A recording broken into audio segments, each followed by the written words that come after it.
of interest rates, and we see problems with Deutsche Bank. Where do you think the problems with Deutsche Bank are going to lead us into?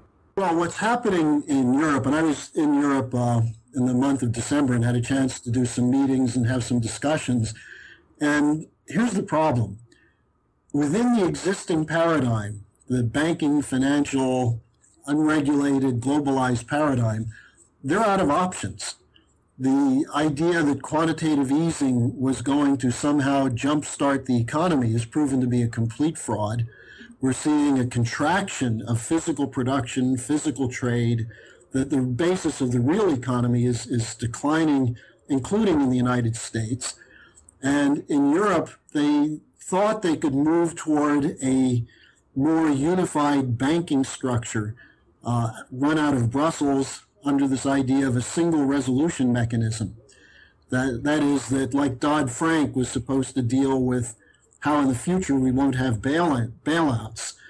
In fact, it's not going to work. In Europe, they took the Cyprus model from 2013 when they did bail-ins, when they started taking deposits. The banks could take the deposits and use it as part of their regulatory capital to have some liquidity. That is what was written into the EU law that was supposed to go into effect on January 1st. The problem is that there are two ways they do bail-ins. One is they sell bail-in bonds. Now, as you mentioned, with 0% interest rates or negative interest rates, you don't get any money leaving, any income leaving money in a bank, whether it's a savings account or a checking account. So they're offering these bonds with 2 or 3%. But why would someone buy a bond knowing that if the bank gets in trouble, the bank will seize the bond? So that was insane to start with. The second option is they start taking a certain amount of depositors' money. That is, under the idea that a deposit is really an unsecure investment. Now, why would people leave money in the bank if they think the bank is going to seize their money? So interbank lending froze up in Europe starting January 1st, very much like in the summer, late summer of 2008. Banks, even with the 0% interest rate or negative interest rates, are illiquid right now because no one's trading. No one's buying the bonds. And so we're seeing the effect of that in the stock market collapse in Europe, which everyone is saying is because of China. And China is a factor in the instability, but that's not the real cause. Now, Deutsche Bank's problem in particular is they're heavily invested in derivatives. Outside of Citibank, Deutsche Bank has the largest portfolio of derivatives of any of the major banks. Now, these derivatives are supposedly backed or insured by credit default swaps. It's the so-called risk insurance. But this has never been tested. No one knows if these are even going to pay out. But meanwhile, they're trading credit default swaps. So they're trading instruments that are designed to insure other instruments that have nothing to back them up. So what's happened is the worst of all possible worlds, where everyone realizes that bail-in won't work. The only solution is bailout, and bailouts haven't worked to clean up the problem. So Deutsche Bank is selling off assets like crazy. They're doing a fire sale. They own something called the Postbank, which was originally offered for something like 4.6 billion. Now they're asking 2.8 billion. If you have 2.8 billion, you can buy a bank in Germany. But this is the confidence is eroding, and you're seeing increasingly panicked articles in the Financial Times and the Daily Telegraph saying that capitalism as we know it is about to disappear, and we don't know what to do. So that's what the crisis is with Deutsche Bank. When Deutsche Bank, or if Deutsche Bank completely falls apart and collapses, what effect is this going to have on other banks? Well, interestingly, a figure from 2008 resurfaced today. John Mack, the former CEO of Morgan Stanley, who was there when Morgan Stanley was buying completely worthless instruments, he came out and said, look, the German government's not going to let Deutsche Bank go. The Bundesbank should just come out and say, look, we'll protect them. But first of all, why would you accept that kind of guarantee? And secondly, and this is what people have to understand, it's not just Deutsche Bank, it's the whole system. Deutsche Bank is completely intertwined in its derivative obligations with Citibank, with the Royal Bank of Scotland, with Santander, with BNP Paribas, with Bank of America. What Thomas Honig, who's the vice chairman of the FDIC, has been reporting, the idea that Dodd-Frank and the European Single Resolution Mechanism would work was a fantasy. It was based on the conception that one bank, if it fails, could be contained and there would not be contagion. Well, I got news for you. It's all intertwined. The contagion is already there. Just as in 2008, all these bankers know that they can't trust the paper that their own bank has written, much less the paper they've bought from other banks. And so that's why we're seeing the worst year ever at the start of the year in terms of stocks. People should look at the stock market and see that it's a symbol of something. It's not so important in itself, except that the bubble, the stock bubble that was propped up by 0% interest rates, is about to go. What's really a problem is that the promises that the quantitative easing would allow for new loans to go into productive investments in small and medium enterprises, a revival of manufacture in Europe and the United States, none of that has happened. And so behind this blizzard of paper, there's nothing. No guarantees mean a thing. And that's where we are with this financial system. And I mentioned it, and you mentioned it about negative interest rates. And we see Japan went to negative. We see the ECB's in negative. Sweden just announced they're going to go to negative interest rates. And one of the analysts in JP Morgan Chase, they did a little prediction of where they see the negative interest rates going. And they're bringing these interest rates very, very low, like to negative 4.5. They're even saying the U.S. might even go to negative 1.3. Why do they have to do this at this time? Well, the argument, this JP Morgan Chase analyst said that it hasn't had a negative effect in Japan or Switzerland, so why would it have a negative effect here? Well, Japan is still completely stagnant. And the Swiss, people will put their money in Swiss banks, even if they have to pay to do it. What people should know is negative interest rates means that you're going to have to pay to put your money in a bank deposit. You're going to be charged for the privilege of letting a bank seize your money. So this is just desperation. Now, in the U.S., we saw the panic that occurred when they raised the interest rates 1/4 point back in December, and they promised 3 more increases during 2016. Now Yellen is backing away from that. She keeps saying, we have to see the data, we have to see the data. Well, I can tell you what the data is. The Dallas Fed, the New York Fed, the Minneapolis Fed, they're all putting out reports showing the shrinkage of production. And so when the president of the United States goes on television in the State of the Union address and says the economy is strong, people who say it's not strong are full of hot air, this is just a complete lie. That is the line that's being put out there to stop a panic. Now, Dave, the important thing is there's no solution in the monetary realm. This is what they're beginning to realize. You can't jumpstart an economy with monetary policy. But that's all they have, because we've decoupled the physical economy, the productive side of the economy, from the financial side. All the action is in the financial side. This is where they're saying the GDP is growing, because derivative obligations are growing. Debt is growing. William White, the former chief economist for the Bank for International Settlements, said that the debt is unsustainable, and he's saying we need a jubilee, a debt write-down or cancellation. So when someone from the august BIS is saying we need a debt write-down, you get a sense of how deep the panic is going. But the real point is that this is where we've seen the shift from the 1960s and early 70s, when we still had a productive economy, we had a space program, we had infrastructure investment, we still had the continuation to some extent of the New Deal policies of Roosevelt through John Kennedy. Once we started dismantling that, and under Bush Jr. and Obama, we've dismantled it at an accelerating rate, there's no bottom to the economy, and you can create all the jobs you want that are short-term, temporary, or low wage. That's not a recovery. And so we're paying the price for not having done what we should have done in 2008, which when Mr. LaRouche was among a few others who were calling for writing down the debt. Don't let the banks keep it on their books. And that was the mistake. So even if we write down the debt, is this going to solve the problem, or is this just going to buy us some more time? Well, it depends on how you do it. The debt's going to get written down one way or another. The question is, will it be a chaotic collapse, or will it be an organized bankruptcy reorganization?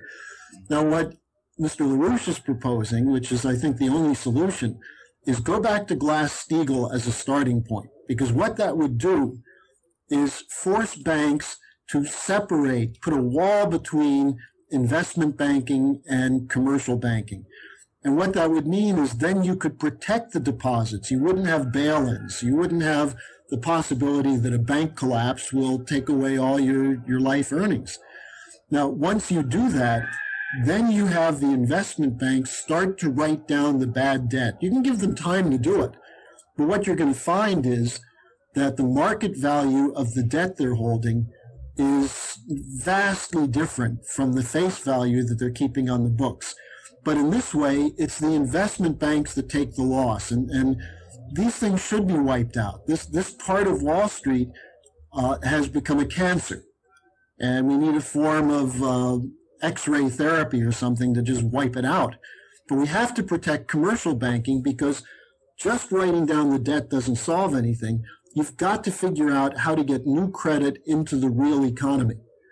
And this is where the idea of a Hamiltonian credit system, whether it's a national bank, but not a private central bank, but a national bank as in Hamilton's policy, or what the Germans did after World War II with what's called the Kreditanstalt für Wiederaufbau, the Bank for Reconstruction and Development, what the Japanese did after World War II. That is government credit that goes into physical production so that you start increasing the amount of real wealth that's being created as opposed to shrinking that and increasing the funny money. So I think the steps are Glass-Steagall to wipe out the speculative banking system, let them take the losses. If they can make money on it, fine, but they're not going to make money on it. Then secondly, you create a credit mechanism which will put people back to work. Those two steps will go a long way towards solving the problem. If we wait until a meltdown occurs, there's no guarantee that there's going to be a solution. And people who think, well, a meltdown will wake people up and then we'll get good solutions. If you look out there, what you see is that as panic grows, people tend to become more irrational. If food starts disappearing from the shelves of grocery stores, what do you think is going to happen? So we have to have an organized reorganization as opposed to a complete Schumpeter-style Austrian school collapse and let the fit survive. Right now with the U.S. government and the Fed, at this point, I don't even think they're looking at this as a possibility. Because if we look at their whole entire fiscal policy, that they're just continually doing what they're doing, and they're just trying to put out fires and save whatever they possibly can at this point. And we're moving towards a complete, destruction of the economy at this time. I mean, I don't see them looking at this at all. Well, Dave, all you have to do is look at the presidential race. Here we have the ideal opportunity for a real discussion. And outside of some of the screeching from Bernie Sanders, and some of what he's saying is definitely true about income inequality and Wall Street speculators. But then the reason I don't trust him is he then turns around and says Obama's done a good job. Now, there's a disconnect there, which leads me to believe that he's not really serious about anything. But you look at Clinton, you look at the Republicans, they're not even discussing this. There's not a glimmer. The Republicans are saying we didn't go far enough in deregulating. We didn't go far enough in opening up free markets and free trade. the push for the TPP, the Trans-Pacific Partnership, and the European Free Trade Agreement will make things worse. So among the establishment, Wall Street is controlling the message. They're controlling the discussion. Now, I think the votes for Sanders and Trump, and to some extent Cruz, reflect just a total rage at the political establishment. But rage is not a positive solution. No. And so you're right. You see, I think that there are people in the institutions who know there are problems. You see it in some of the newspaper coverage. Someone like Ambrose Evans Pritchard of the Daily Telegraph, blogs like yours. There are people out there who know what's happening, but are frozen out of the so-called mainstream media. And so the average person who doesn't have access to your report or some of the similar kinds of reports is left with a miasma. How do I protect myself? What should I do with my money? And that's where you see the Wall Street is one. If they can keep alternatives from being discussed and convince people that you have to choose the lesser evil, then, it's like, which of your kids do you want to throw off the sled to feed the wolves? These are choices that people shouldn't have to make, but we've reduced the discussion. And this has a lot to do with the collapse of science, the collapse of industry, the collapse of a productive economy. We've reduced the discussion to how do I survive? And our nation was built on the idea of a higher unity, a higher harmony that's reflected by a government that actually acts for the people, not for private interests. And that's where we went off the rails. And I'm very nervous because even though everyone has, their when they speak, their best intentions, it seems once they get elected and they're in the government, we see the central bank, corporations, foreign powers all start to take control of the person who's in office, and they're really running everything, and all the message and everything that they've said on their campaign completely disappears, and we're back to where we started from. Yeah, you see it with the Clinton campaign. I mean, I don't know whether she has good intentions or not. I tend to be skeptical at this point of her. But what she says is, look, we can't really have the things we want, like get rid of private health insurance and go to a single payer. You can't get that. So you have to accept the crumbs. Now, the crumbs are coming from the corporations, the financial institutions, the insurance companies, big pharma, and others, who are carving out huge profits at the expense of 90% of us. So being practical doesn't work. You have to take on the power. Now, there are people who talk about, can't we go to state banking? That would be crushed if it were in any state other than North Dakota. And state banking isn't working too well in North Dakota now because of the collapse of the oil prices. You've got to take on the Federal Reserve System, which is dominated by Wall Street. The New York Fed is calling the shots. And all this debate in the Federal Open Market Committee and so on is a bunch of smokescreen. The reality is that the whole financial policy of the United States is to protect these bankrupt, too big to fail banks. So that's the first problem. Now, the second problem is that these same financial institutions are behind the drive for war. Their basic argument, and it's not as simple as most people think, that they want the armaments money, the defense spending, or war as a cover for financial collapse. There's an element of that. But the bigger picture is that there's a whole section of the world that's rejecting the transatlantic financial model, that they're moving away from open banking and free markets and free trade, and instead looking at how you can have a global economy based on physical production.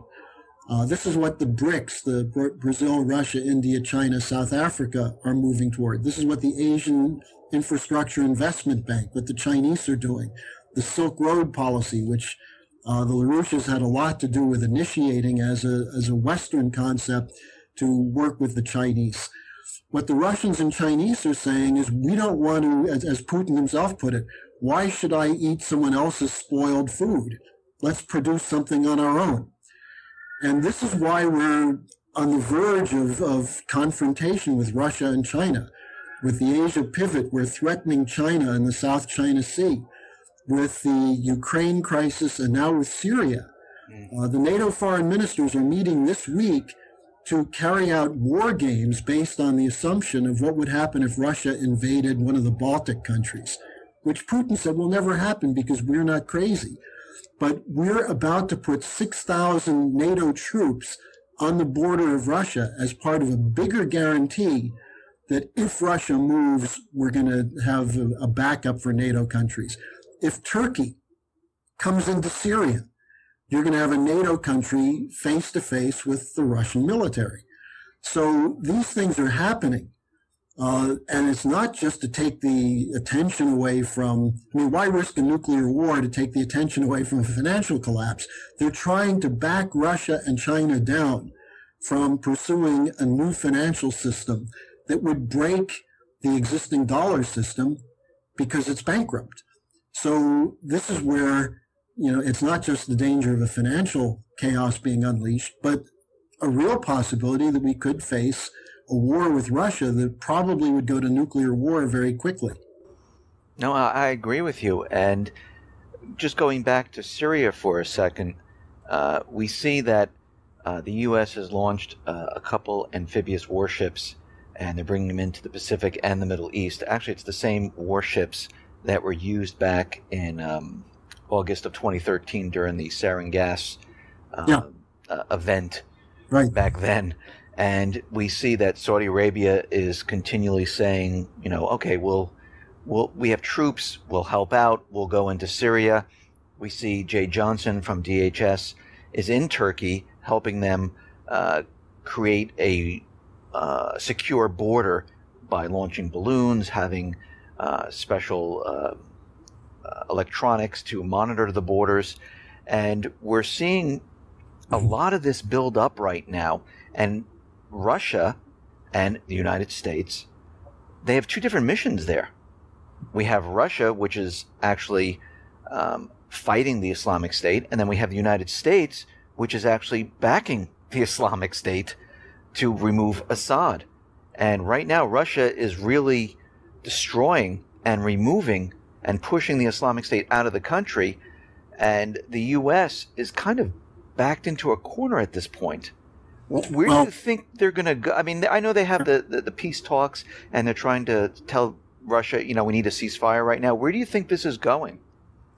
Well, you point out very well the irony in the situation where the Saudis, who are the largest funders of jihadist terrorism in the world, going back to the 80s with their alliance with George Herbert Walker Bush in Afghanistan, the Saudis are saying they want to be part of the anti-terror coalition.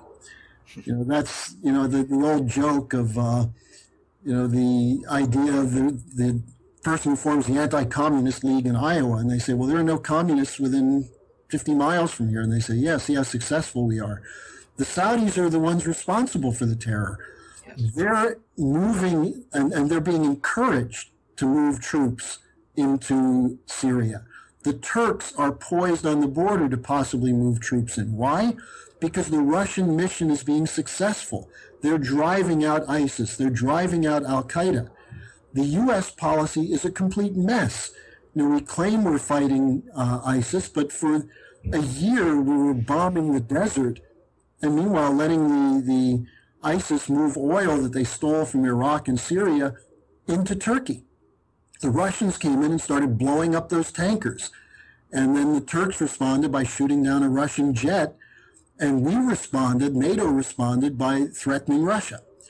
I think the key thing is that the way one of my military sources put it, the calculus has been overturned by what the Russians are doing. And it exposed the fact that the war on terror under Bush and Obama had nothing to do with fighting terrorism. It had to do with conducting certain kinds of police state measures or implementing police state measures in the United States and in Europe. If you want to destroy something like ISIS, you start by cutting off the funds. That would mean not giving the Saudis a free hand. In fact, we're arming the Saudis. We just had another 1.2 billion arms sale to them. We're working with them to destroy Yemen, which is one of the poorest countries on the planet. And by destroying the rebellion in Yemen, we're turning over parts of Yemen to ISIS and Al-Qaeda. So everywhere you look, U.S. policy, look at the Libya situation. We are defending and developing this terrorist threat which we're supposedly fighting. The former head of the Defense Intelligence Agency, Lieutenant General Michael Flynn, said this is U.S. policy to allow for these terrorists to move and grow. So Russia changed that. Now, there are people in the Republican Party who say we've got to teach the Russians a lesson. Well, what are you going to do, go to nuclear war with Russia? Didn't we learn something from what happened in Ukraine? The Russians have actually been very moderate in their reaction to a neo-Nazi regime being put in power in Kiev and a coup against the democratically elected government. We're supporting the coups. We're bringing in terrorists and neo-Nazi regimes, and this is the Obama doctrine of regime change, which is the same as the Bush-Cheney doctrine. So what Mr. LaRouche points to is, where's this all coming from? This has nothing to do with U.S. national interests. Putin, in September at the UN General Assembly, said, why don't we work together in an anti-terror coalition? And Obama rejected that.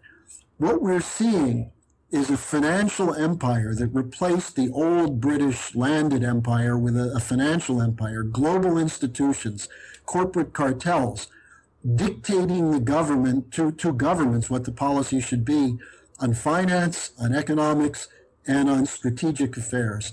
And if we don't break the power of this oligarchy, it's going to break us. Now, the good news on this, Dave, is that these guys are bankrupt. They're basically paper tigers. The Russians called their bluff in the Middle East, and we'll see what happens on this. But, you know, the problem is that unless Americans are called on to be bold and aggressive and stand up as patriots and fight for our real American system, our country is going to be used by this oligarchy as a battering ram against Russia and China to the point that we're going to end up in a nuclear war. Do you think the ceasefire peace talks that are planned for March 1st, do you think anything's going to come out of that? Well, you know, the reason they didn't take place this last week was that the so-called Syrian opposition refused to go there because of the offensive in Aleppo. Now, some of the people who control Aleppo are the so-called moderate terrorists that the U.S. is supporting, including al-Nusra, which is al-Qaeda. But it's also ISIS is in Aleppo, and the Russians are conducting a siege, and they're about to, you know, maybe a longer siege. It may not be that long, but they're doing what they can to drive them out of that whole northwest corridor in the border area with Turkey. Now, the argument of the United States, of Obama, is that, well, we can't have negotiations while the war is going on. Well, the whole point of negotiations is to stop the terrorism, to defeat the terrorists. And if the opposition, the so-called Syrian Free Army, is allying itself, or portions of it are allying itself with al-Nusra and ISIS, then we should be fighting them. Instead of a ceasefire, we should be backing the existing government, bring down the terrorism, and then let the Syrians decide what they're going to do. But this is where you see an empire that is refusing to do that. So as to the March talks, you know, if if the siege of Aleppo is over by March 1st, the U.S. may have no choice.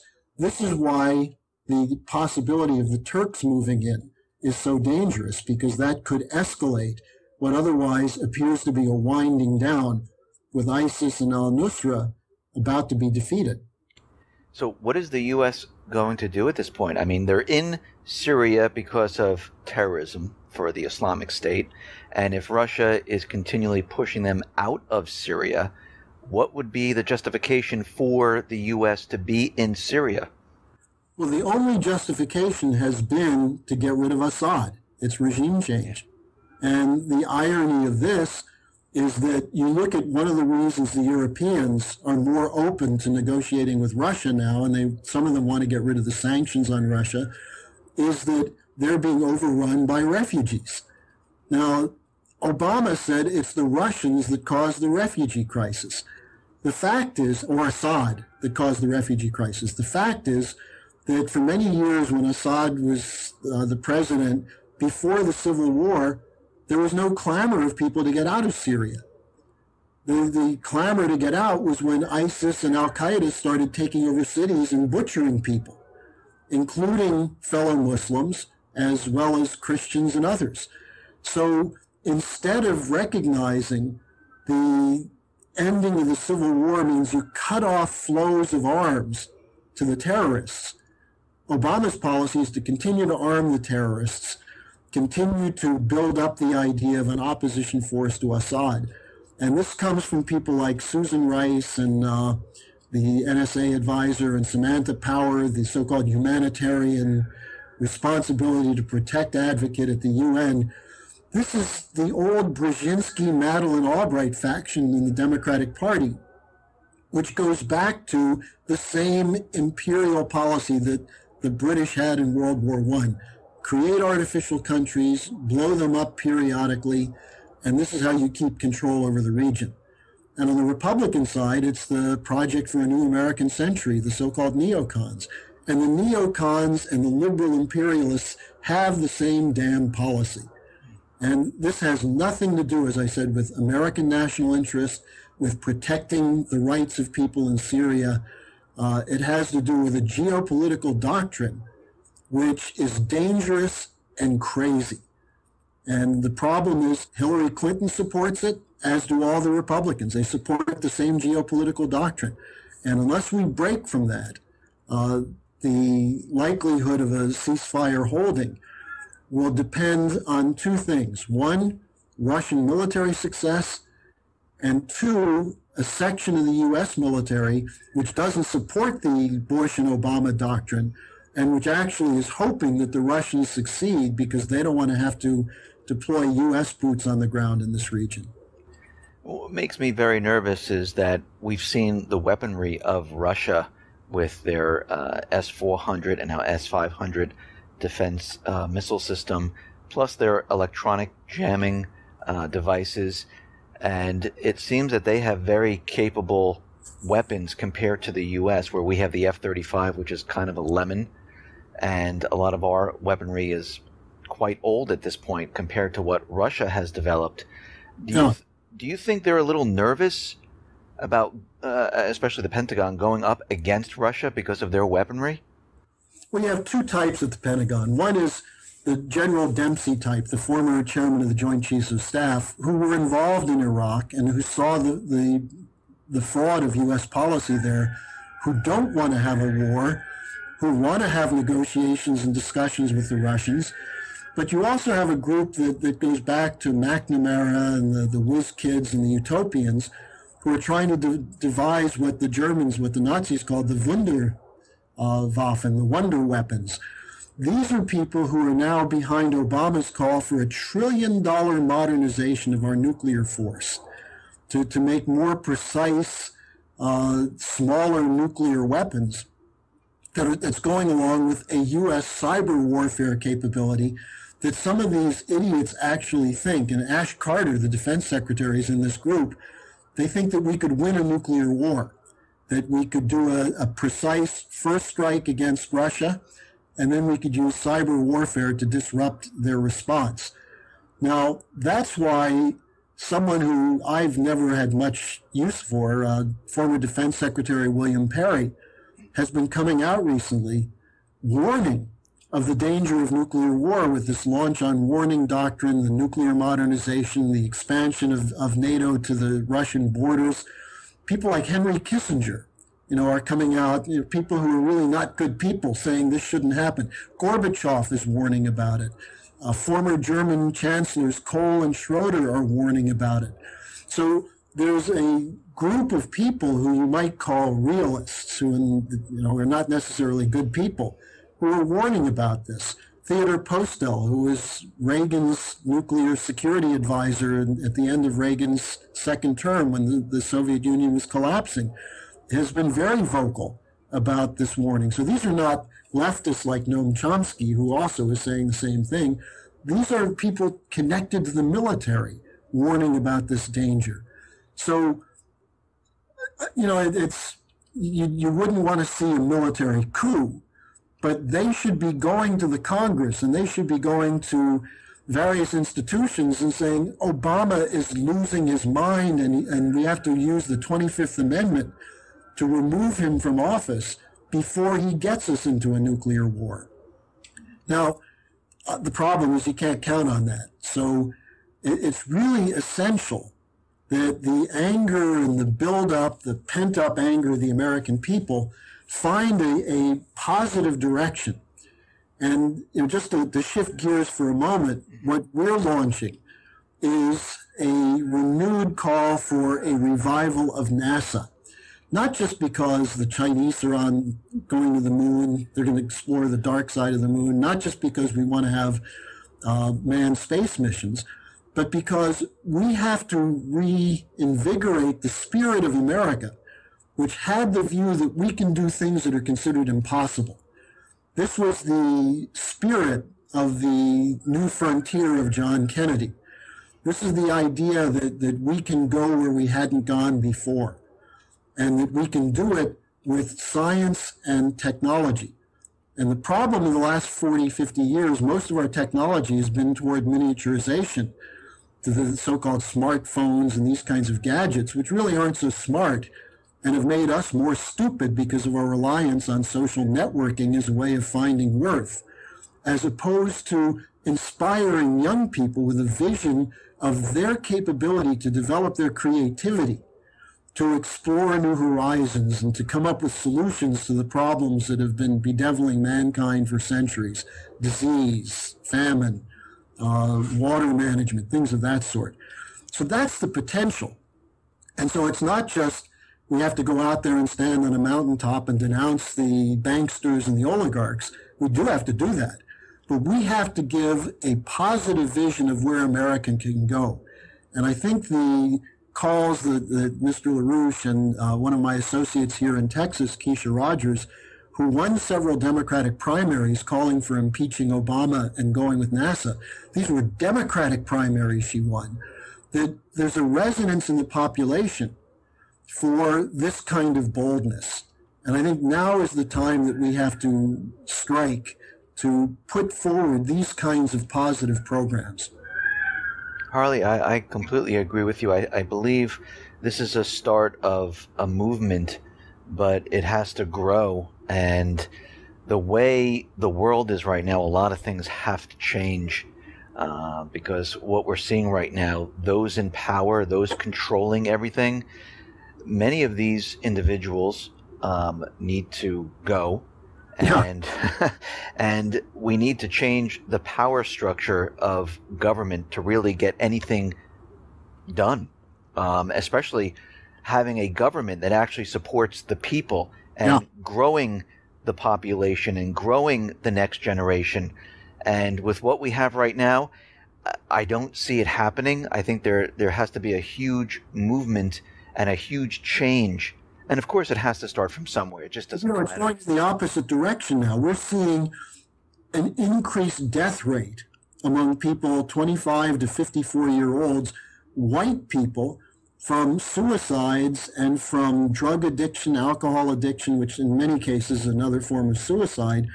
The rest of the world is reducing death rates in this age group. In the United States, it's increasing, in some cases threefold between 25 and 34-year-olds, because there is no hope for the future. Now, it's sort of like you're sitting in the back of a bus, and you look up and you see that the bus driver is passed out, and the bus is going full speed toward a cliff. Do you sit in the back and wait to see what's going to happen, or do you run up and grab the steering wheel? And we've got a situation where most people lack the confidence to know what the solutions are. And this has to do with this 40-year drift into post-industrial economy, into so-called environmentalism, which has nothing to do with the environment. The demographics are terrible in terms of, you look at Western Europe and you have an aging of the working population, and you don't have young people that are moving in to take the job. Same in this country.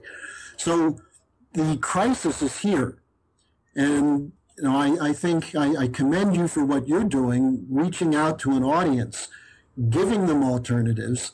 And I'd like to encourage your listeners to go to my website, larouchepac.com, where we put up 2 videos, 3 videos a week with discussions on these things, including discussions with Mr. LaRouche, where we have a lot of news and information, but also a programmatic section that gives people an understanding.